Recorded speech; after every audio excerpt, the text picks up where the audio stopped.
Starting teach about Reiki and compassion, plant-based food, plant-based lifestyle, holistic living. Where did this transition started and take place? You know, Nick, I can point it to a single day, October of '01, walking down the street in Bangkok, and something clicked inside of me so spontaneously. And this was the time where the American military was bombing Afghanistan. And I was very political at the time, and I was so angry that this violence was going on. And the country where I was born was bombing people in Afghanistan, innocent men, women, children. I was so angry at that.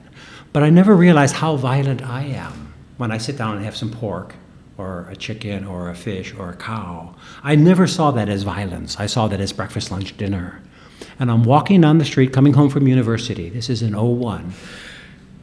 And my eyes was like, I am just as violent as every soldier, every military in the world, killing men, women, children in Afghanistan or any other country.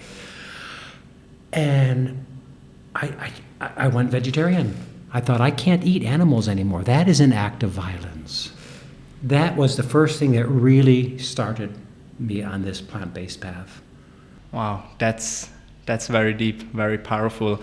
So then how did you integrate that into your life after that sudden awakening, basically, we could say, right? So what, you woke up the next day and you just decided now you're a vegetarian? Or? It was in that step.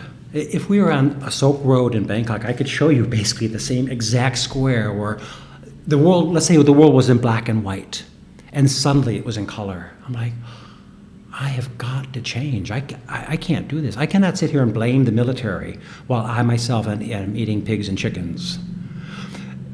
As it was that day, I stopped and I ordered fried kale, which in Thailand, of course, is normally eaten with the fat of a pig. And I just said, okay, I want the fried kale, but no pig. And I sat there eating my first consciously chosen vegetarian meal. I got home, I talked to my wife, and I said, this happened to me half an hour ago. Now I'm vegetarian. How did she respond to that? Yeah, she was okay. It wasn't like I was going to, change anything in her life. It was me that was changing.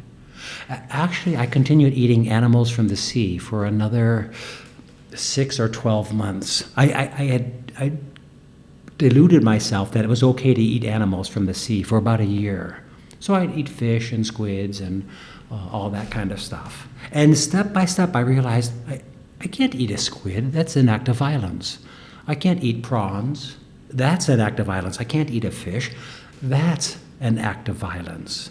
So it took about a year to go from originally it was pescatarian to vegetarian. And life just went on. It was normal because that was diet. It wasn't the deep vegan consciousness that I'll be talking about today, the way I live my life today. It was just realizing you can't eat them. You can't eat those bodies. Well, it was the start of a long, long journey. A revolution, Nick. Right. A real revolution.